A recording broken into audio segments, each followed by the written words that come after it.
오늘 우리에게 주시는 하나님 말씀은 요한복음 14장 1절에서 14절 말씀입니다.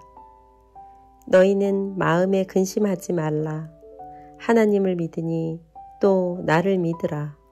내 아버지 집에 거할 곳이 많도다. 그렇지 않으면 너희에게 일렀으리라. 내가 너희를 위하여 거처를 예비하러 가노니 가서 너희를 위하여 거처를 예비하면 내가 다시 와서 너희를 내게로 영접하여 나 있는 곳에 너희도 있게 하리라.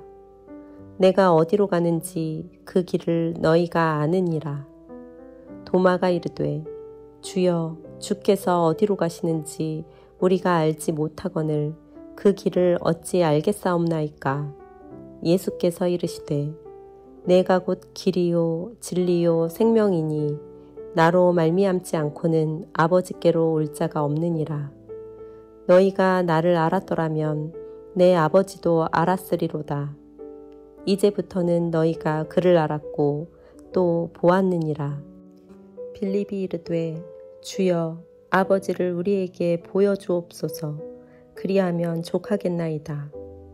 예수께서 이르시되 빌립아 내가 이렇게 오래 너희와 함께 있으되 내가 나를 알지 못하느냐. 나를 본 자는 아버지를 보았거늘 어찌하여 아버지를 보이라 하느냐. 내가 아버지 안에 거하고 아버지는 내 안에 계신 것을 내가 믿지 아니하느냐. 내가 너희에게 이르는 말은 스스로 하는 것이 아니라 아버지께서 내 안에 계셔서 그의 일을 하시는 것이라. 내가 아버지 안에 거하고 아버지께서 내 안에 계심을 믿으라. 그렇지 못하겠거든 행하는 그 일로 말미암아 나를 믿으라.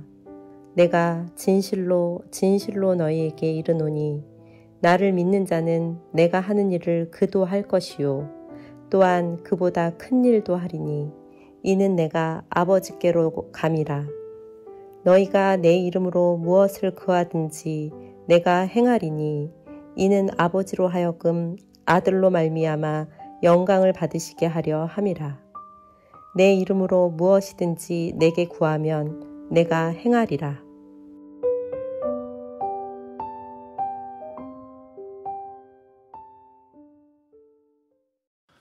우리는 13장에서 예수님이 제자들의 발을 씻겨주신 사건과 그 속에 있었던 대표적인 두 사람 가룟 유다와 베드로를 보았습니다. 베드로는 가룟 유다와 별반 다를 바가 없는 아주 연약하고 무력하며 이기적인 사람이었습니다. 13장 말미를 보면 예수님께서 베드로라는 사람의 실체를 발가벗겨 폭로해 버리십니다.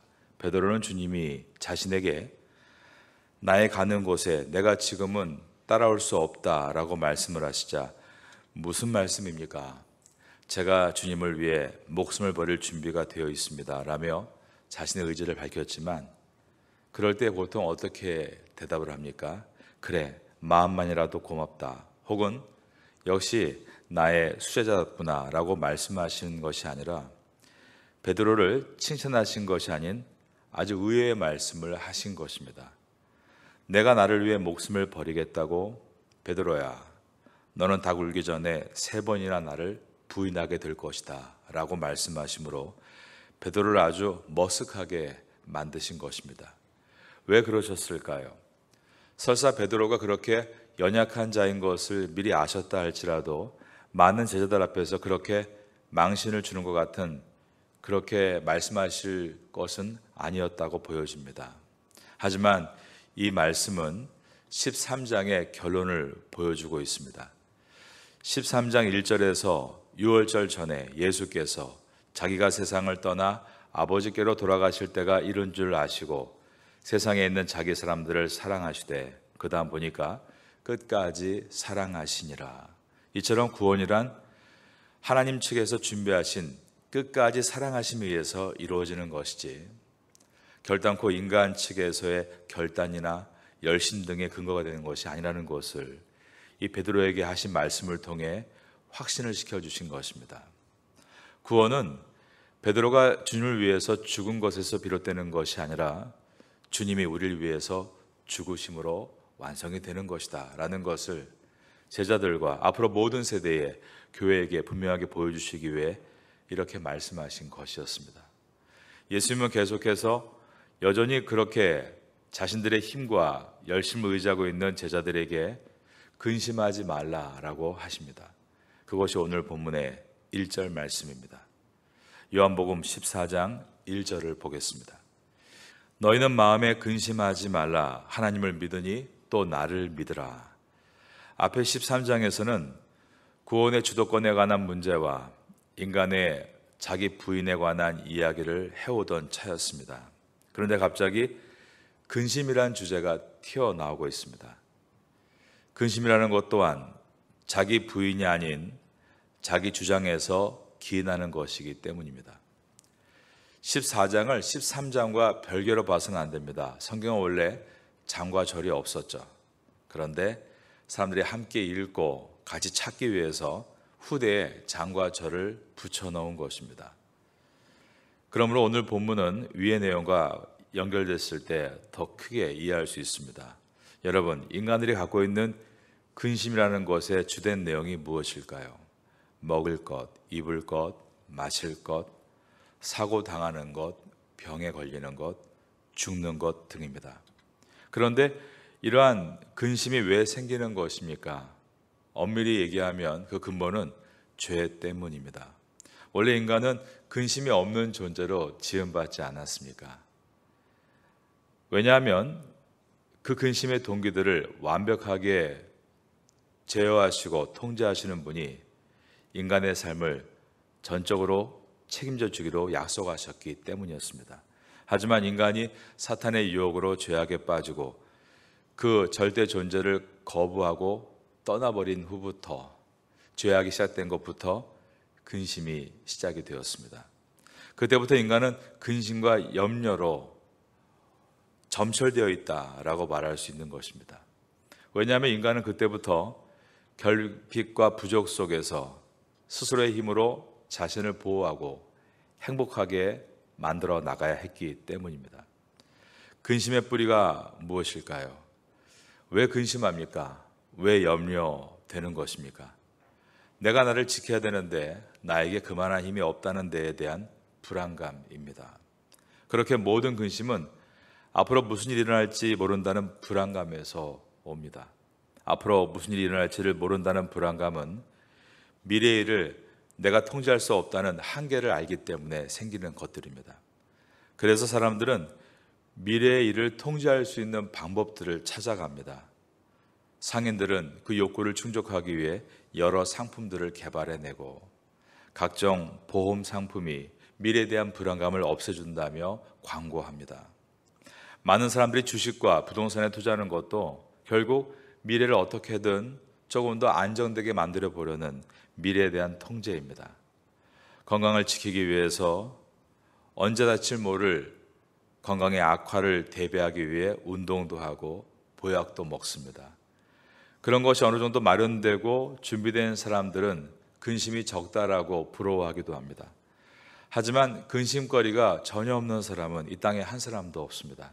그것은 그 근심이 인간의 힘과 노력으로 통제될 수 있는 것이 아니기 때문입니다. 전염병과 지진과 홍수와 산불과 지금 일어나고 있는 모든 현상에 대해서 인간의 힘으로 통제할 수 없다는 것을 우리가 보게 되는 것입니다. 정말 말 그대로 속수무책으로 인간은 늘 근심에 노출되어 있습니다. 아무리 노력을 해도 어쩔 수 없는 근심들을 도처에서 우리를 향해 돌진해 올 때 우리는 당황하게 되고 어떤 때에는 절망하게 되는 것입니다. 아담 이후로 하나님을 떠난 인간의 삶은 근심을 벗어나려 했지만 오히려 근심 안에 갇히고 말았습니다. 근심 속에 있는 이들에게 그 근심을 덜어줄 수 있는 이 세상의 비결은 없는 것입니다. 주위 사람들의 위로도 분명 필요합니다. 그러나 그 위로가 근심을 해결해 줄 수는 없습니다. 이 세상 어느 누가 그 밀물과 같은 근심을 막아서서 우리를 보호하고 위로할 수 있는가? 그런데 오늘 본문에서 예수님은 그 방법이 있다라고 말씀하십니다. 예수님은 근심의 가장 큰 대적, 천적이 바로 믿음이다라고 말씀하십니다. 14장 1절을 다시 보겠습니다. 너희는 마음에 근심하지 말라. 하나님을 믿으니 또 나를 믿으라. 그러므로 근심의 반대말은 근심 안함이 아니라 믿음인 것입니다. 앞서 말씀드린 대로 우리의 근심을 만드는 것은 현실에서만 겪는 고난만이 아니죠. 차라리 이미 닥친 고난은 이를 악물고 이겨낼 수 있습니다. 그것보다 더 큰 근심의 뿌리는 미래에 대한 불안감입니다. 아무리 돈이 많은 사람도, 아무리 자식이 많은 사람도, 아무리 능력이 있는 의사라도, 아무리 뛰어난 지도자라도 미래에 대한 불안감을 견디지 못합니다. 진실로 미래를 붙들고 계시는 하나님을 믿고 의지하고 맡기고 살아가기 전까지는 인간에게 결코 평안은 있을 수 없는 것입니다. 미래를 하나님께 맡기고 현재를 살아가는 것을 우리는 믿음이라고 하죠. 믿음만이 근심을 이겨낼 수 있는 유일한 길이다, 예수님께서 말씀하셨습니다. 그런데 여러분, 우리는 왜 믿음을 소유하고 있다고 하는 성도임에도 불구하고 왜 근심에서 자유롭지 못할까요? 믿음이 있으면 그 믿음의 천적인 근심은 36개의 주랭랑을 쳐야 맞지 않습니까?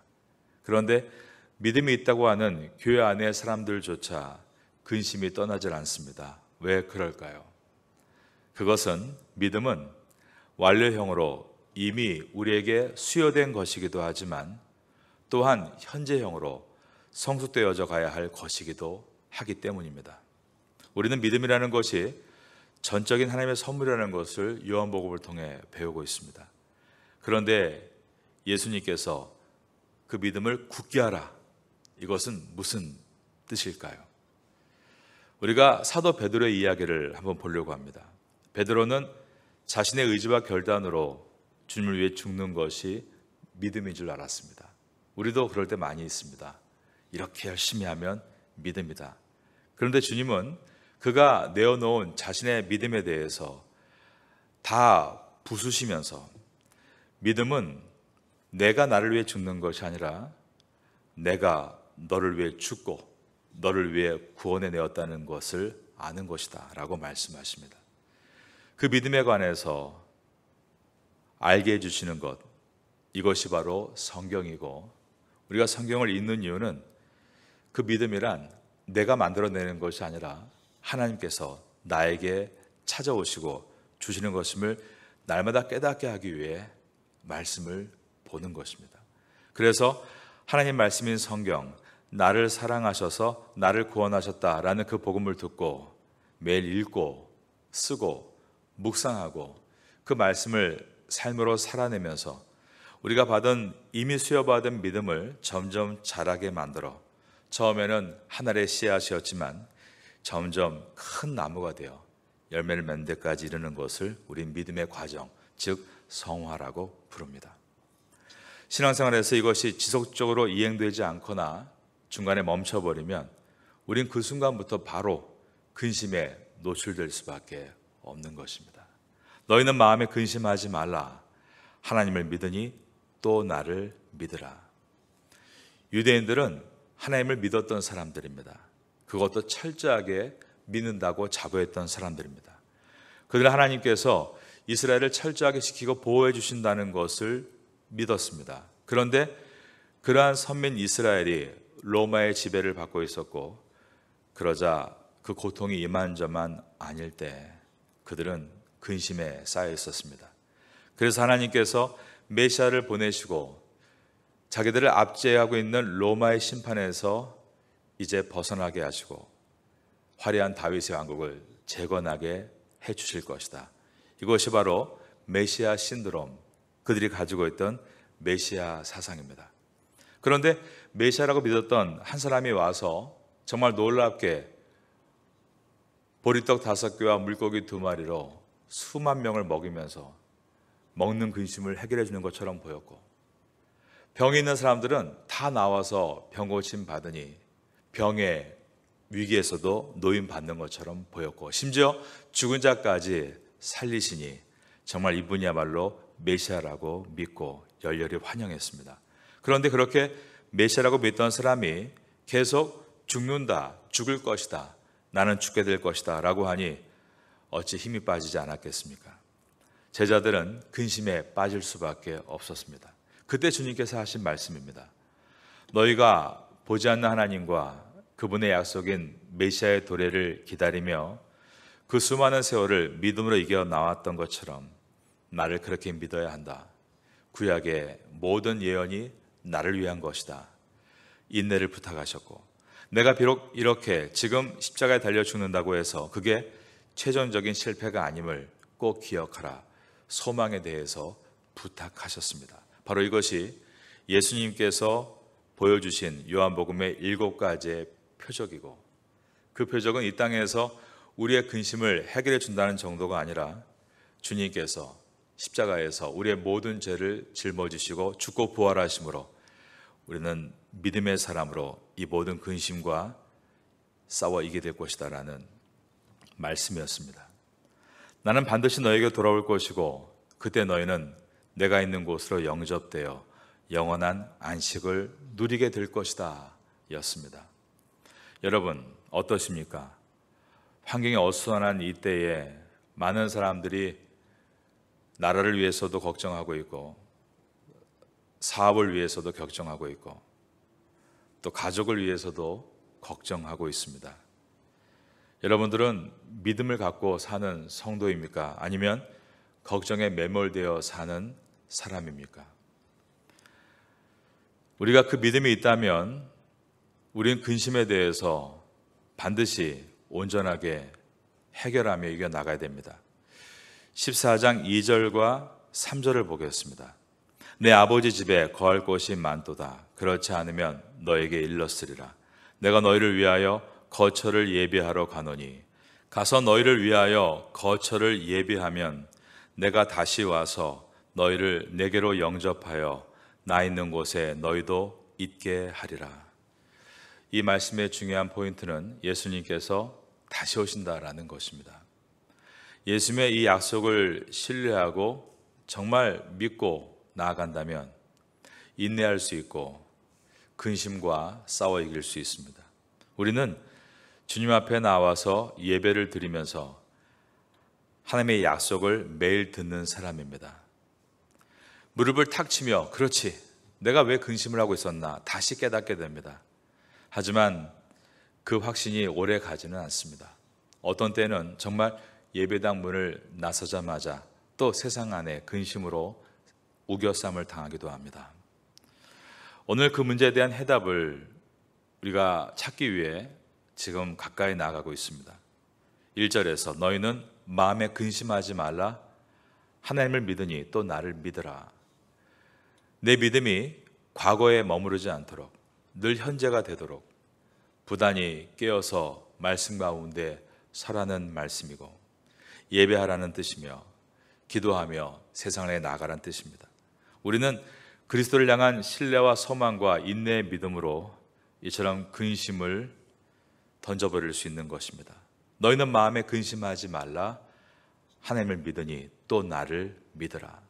여러분 이 아침에도 하나님 말씀이 여러분의 심령에 임함으로 근심이 떠나갈 수 있게 되기를 예수님의 이름으로 축원합니다. 근심은 안개와 같습니다. 미국에 플로렌스 체드윅이라는 여자 수영 선수가 있었는데 영국 해협을 최초로 수영으로 왕복한 대단한 여성입니다. 그런데 2년 후, 옛날 얘기지만 1952년 그녀가 34살의 나이로 카타리나 섬에서 출발해서 캘리포니아 해변까지 수영으로 행동하는 도전을 하게 되는데 바다의 수온이 너무나 차가웠음에도 불구하고 무려 15시간 이상 수영해서 거의 꼬린 지점까지 온 것입니다. 이제 정말 한 200m만 가면 결승선에 도착하는데 갑자기 안개가 몰려오고 있었습니다. 그러자 이 체드윅이 급격하게 기력이 빠지고 정신이 혼미해지면서 따라오는 구조선에 신호를 보내 결국 수영을 포기하고 말았습니다. 잠시 후에 안개가 걸치고 보니 목표 지점까지 캘리포니아 해변까지 약 200m밖에 남지 않은 상황이었습니다. 기자들이 물었습니다. 그러자 그는 말하기를 핑계처럼 들리겠지만 만약 해변만 볼 수 있었다면 저는 완주했을 겁니다. 그러나 갑작스러운 안개로 해변을 볼 수 없을 때 저는 더 이상 전진할 수 없었습니다. 그런데 그날 그 기사를 가지고 과학 잡지에서는 어떤 기사가 있었는가 하면 그날 캘리포니아 해안을 가득 덮은 안개가 사실 따지고 보면 물 한 컵의 양이었다고 합니다. 그 물 한 컵의 양이 그 모든 지역을 하얗게 변하게 한 것이죠.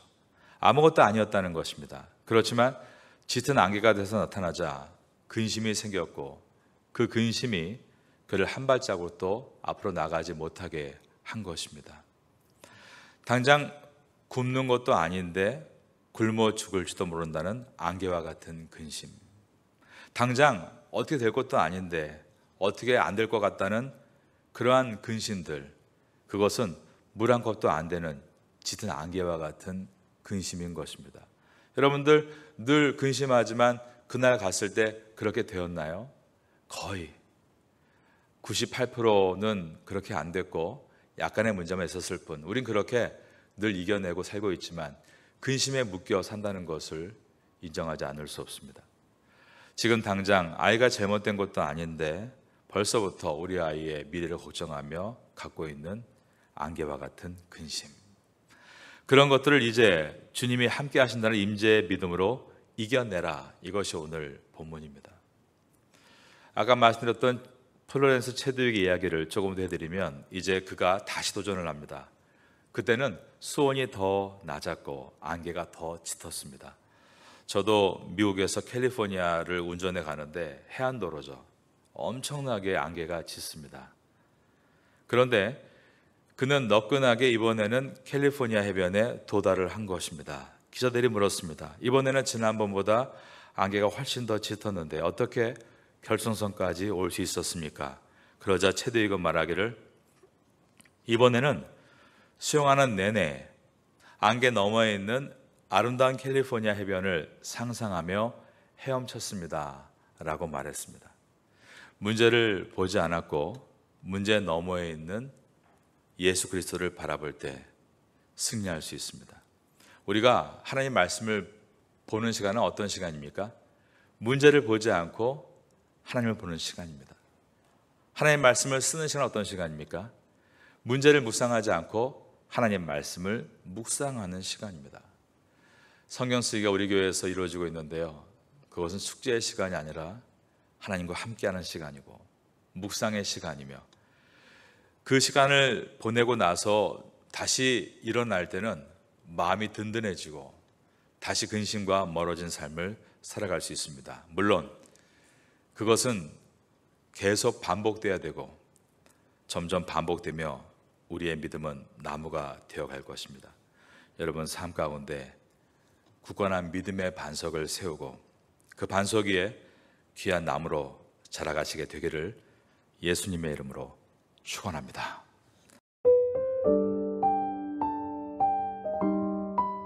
지금은 함께 기도하는 시간입니다. 2월의 공동기도 제목은 첫째, 모든 성도가 생명의 삶, 요한복음 큐티를 통해 신앙의 기초를 다지게 하소서. 둘째, 주일, 새벽, 금요예배 말씀을 통해 회복과 부흥이 일어나게 하소서. 셋째, 각 구역 예배가 말씀으로 깊어지는 사랑의 공동체가 되게 하소서. 넷째, 모든 사역이 말씀으로 세워지게 하소서. 말씀을 붙잡고 기도하는 귀한 시간 되시기를 바랍니다.